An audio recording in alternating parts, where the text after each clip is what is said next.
what Jay-Z said. You say, I'm not a businessman. I'm a businessman. Your lens can sometimes be clear. Your lens can sometimes even be clouded. That impairs the vision. And so what lens are you looking through when you look at yourself? When you look at your opportunities? When you look at your business, man? Welcome to Platinum Conversations in the Platinum Cafe. Today, we wish to engage you on a journey of enlightenment and hopefully growth that will propel you into higher levels of attainment in the thing that's meaningful to you in your life. Let's go. Let's switch gears here and let's talk a little bit about what we talked about last time at the pre-production, if we can take it all the way back. But I bet that it's all gonna come together because a lot of what we're talking about is, it's just identity and just knowing yourself. And one of the things about time management and knowing yourself is that when you know yourself, it really simplifies things. Right. When you have a vision, it really simplifies things.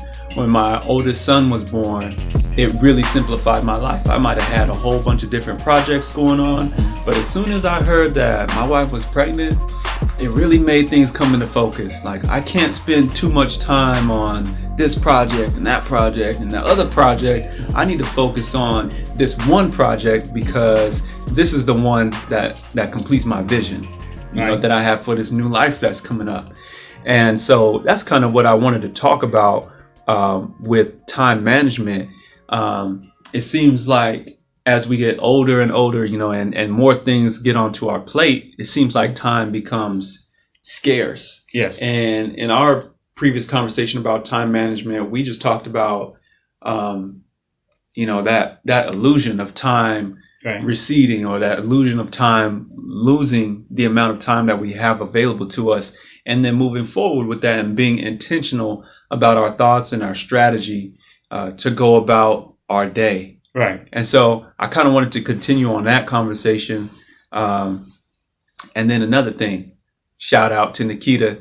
All right. And just to make sure so that our audience is aware, there's a new platinum voice that will be joining us soon. Nikita is she's just going to infuse a great deal of millennial wisdom into the conversations and bring that added female voice and perspective to the conversations that we're having, so that every listener can have a voice of connection with every member of the podcast, so that we can continue to grow and expand the brand that is Platinum. Yes. So necessary. Definitely. So necessary. A strategic move. And I think that is so key because as we recognize who we're talking to, we gain more clarity about our own vision. Very much so. And our own identity as the company, Big C company, Platinum Hitters. Sure, you're right. So with that, time management, being able to manage time, one of the most common excuses I hear, and it's a good excuse. It's not like it's a bad excuse, but one of the most common excuses I hear from people is that they just don't have time. They just didn't have time to do something. So as Platinum Hitters, if someone comes to you and says, I got this vision. I know who I am. I got the vision. I know what I want to do now, but I don't have time. Right. How would you coach them through the process of managing their time more wisely? Or what kind of mindset shifts would you try and give them to have a proper perspective of time to begin with? Right.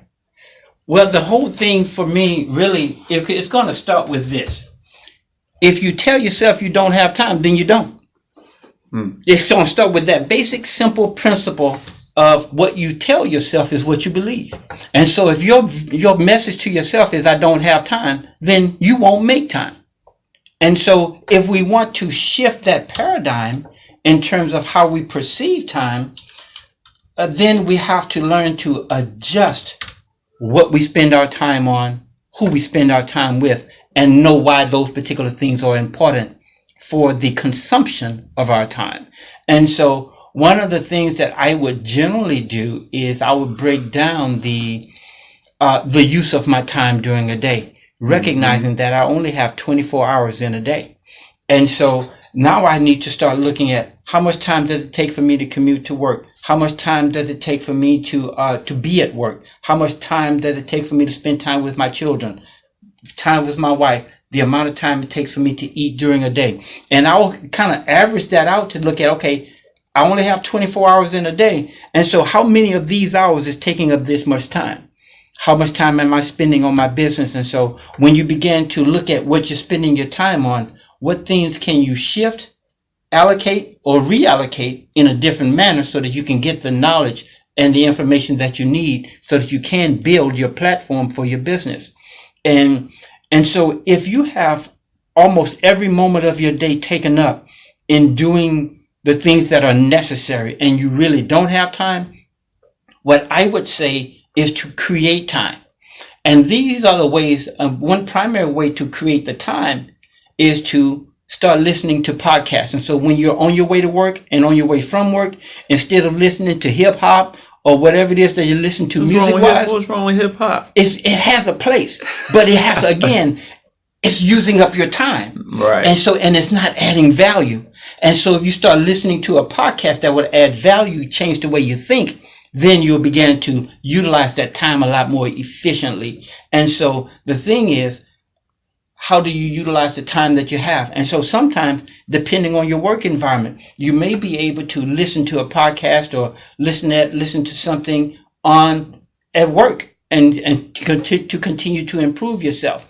And so, and also monitor the conversations you're having with other people. And so if the people you're talking with are only talking about negative things, that impacts how you see the time that you have. And so again, utilizing your thought process to think differently about how you're using the time you currently spend. If you don't know who you are, that makes it really difficult to manage your time. Correct. If you don't know what your role is, what your purpose is, what your vision is, that makes it extremely difficult because you don't know what's valuable to you and what's not valuable to you. Right. End of the day, the time is going to be spent. What's it going to be spent doing?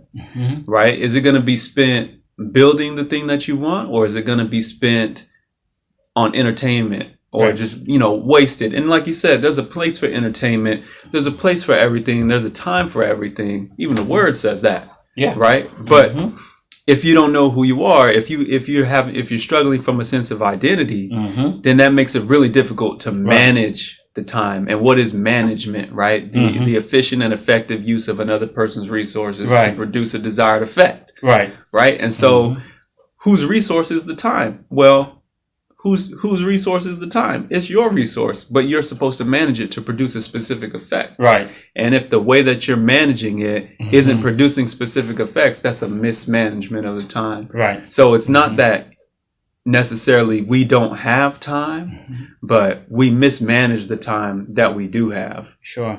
We mismanagement and we don't give it the proper definitions in terms of what we wish to do. Look at what Jay-Z said. You say, I'm not a businessman, I'm a businessman. And so what we find is that when he changed that framework. But you listen to hip hop when you got that. Exactly. But again, it depends on, how you're using it and what you're going to use it for. And so it's like the vehicle, that becomes a vehicle. If you're going to use it as a vehicle to propel you to those greater heights and those greater opportunities to expand what you're doing, again, look at it from a different lens. And so the lens determines the perspective by which you see or what you see. And so what we find is that your lens can be sometimes shaded. Your lens can sometimes be clear. Your lens can sometimes even be clouded that impairs the vision. And so what lens are you looking through when you look at yourself, when you look at your opportunities, when you look at your business, man? How do you know if when you look at yourself, you're being honest with yourself? How do you know if your lens is cloudy and you look at yourself, you're looking at yourself through a cloudy lens? How can you have that ability to self-assess, to say, you know what, I'm not really managing my time well, or if you're just really, really stuck like that, where you think, oh yeah, I'm doing everything I can possibly do. how can you prove to that person that they're actually not doing everything that they can possibly do if they feel like they don't have enough time? Well, the thing is that intrinsically we know if we're not getting what we need. That's why depression comes on a lot of people, because they feel like, okay, there's something off. There's something. And so they're starting to believe, and we are starting to believe, a narrative that is not in agreement with who we are as individuals, so to speak. And so we know when something is not right. We know when we don't agree with something. We just lack the courage to speak against it. Or we feel that we don't have the power or the authority to speak against it. Assertiveness versus aggressive. Therefore, we receive it as if it's fact. And when we do that consistently over a period of time, what we believe about ourselves becomes cloudy. And so you can walk past a mirror sometimes and not recognize who you see. Because you become unfamiliar to yourself. You become a familiar stranger. And so how do we begin to become familiar with ourselves? By relationship. And so we need to learn to develop a relationship with ourselves that is authentic. Learn to love ourselves from a place of wholeness and not from a place of hurt and pain and disappointment. And so when I start to look at how I can only speak to this because I've been in that space of not truly valuing who I am as an individual, and thinking that people are not going to like me if they just knew the real me. People will not appreciate me if they knew my past. So I had all of these narratives that for some people they may be true, but for the majority of people they're not. And so I was focusing on the minority and not the majority. And therefore, I began to create these narratives that limited what I could do. And I became less confident instead of self-confident. I became more reclusive as opposed to more outgoing. I became an individual who based my interactions on people based on what I thought they thought of me versus who I knew myself to be. And so when I began to change that narrative and change the way I saw myself, I began to change the way I spoke to myself. And then I began to believe differently about myself. And so all of these components began to have an effect that turned my life around and gave me the confidence that I now walk in, because everyone has struggles and everyone has challenges in their lives that they have to overcome. And mine are no different than anyone else's. I just choose platinum. Just choose platinum. Yes.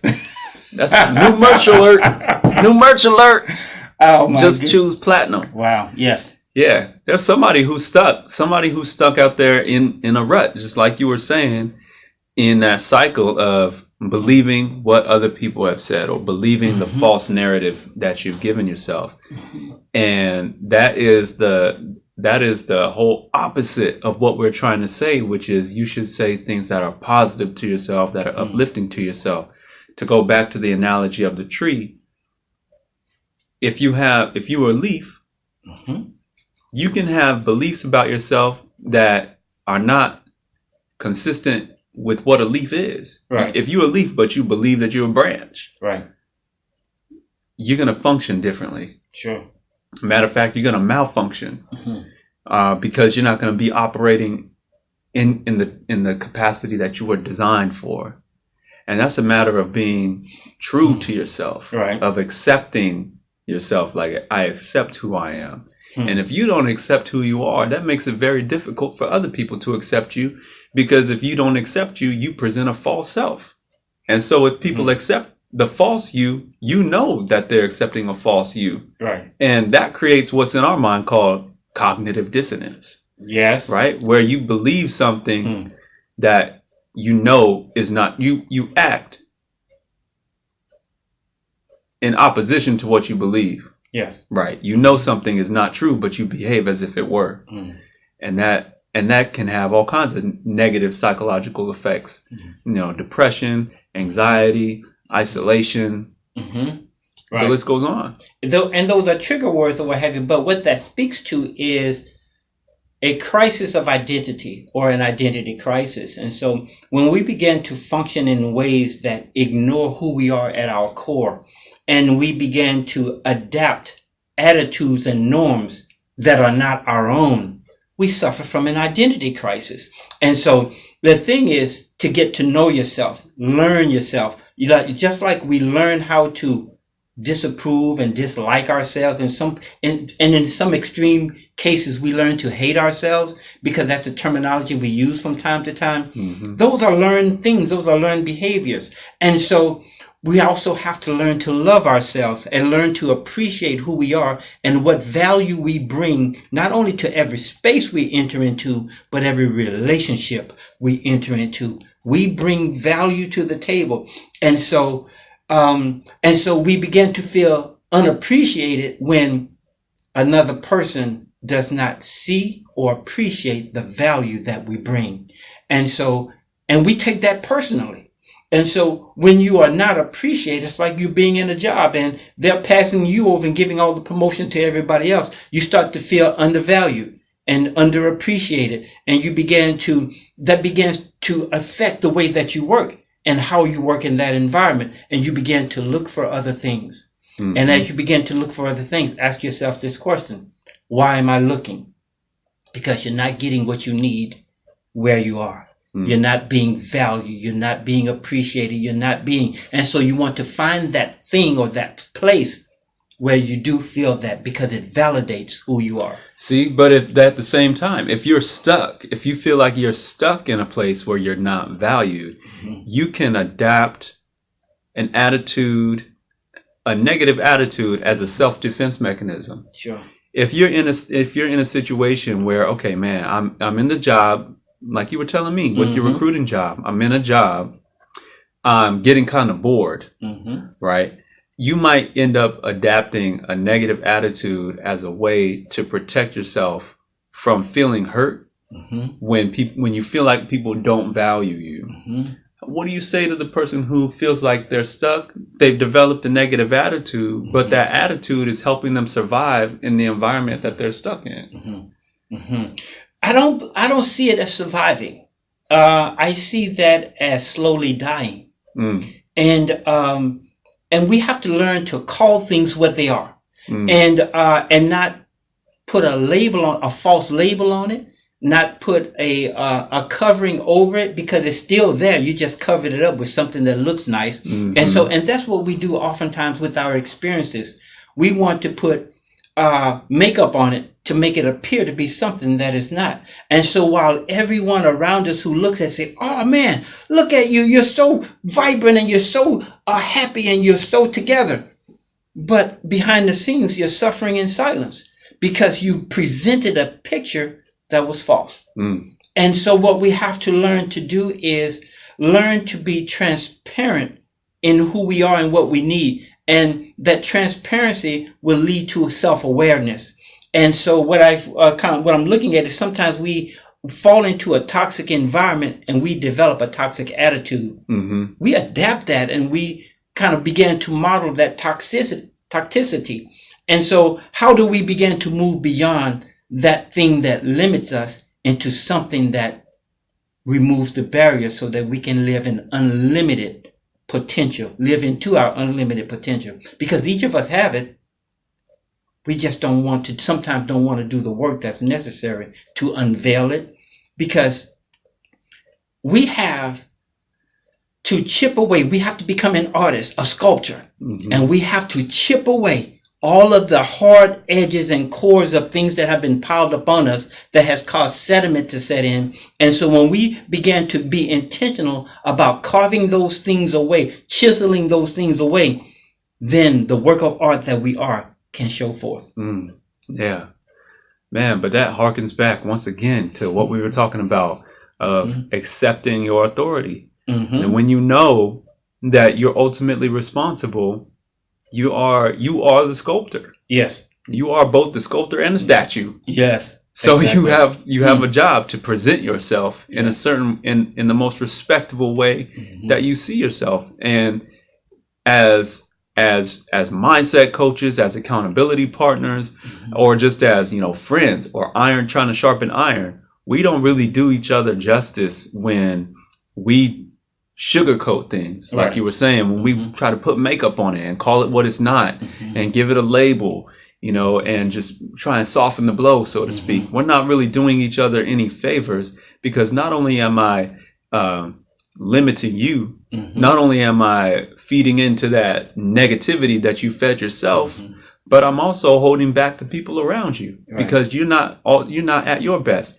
And so, Rob, that's why I think it's so important about what we do and what we teach on the cover of the Platinum Hitter notebooks is speak truth and do no harm. Yes. Right? And it has to be the truth. Yes. At the same time, we're not trying to do any harm. Right? And when you're chipping away at a sculpture, you're bringing out the true essence of that sculpture. Right. You're not really doing any harm. Right. The harm is in brooding on the negativity and letting it fester and letting it resonate, because what you don't realize is that although you feel safe, you're actually in danger. Right. And you know, and one of the things, and I'm glad you used the analogy of the sculpture and we being the sculptor and the work of art itself, but we have to recognize that as the piece of work that is you is being chiseled out, that there are rough edges, and those rough edges have to be sanded and polished, and that's painful. So we have to be willing to go through the pain so that the finished product, when it is revealed, is exactly what it needs to be. But it's going to be some pain, so it's going to take some work. Yes, sir. Yes, sir. Man, well, we've talked a lot about, talked a lot about a lot. But I wanted to talk a little bit about, let's see what we did not talk about. We did not talk about subconscious.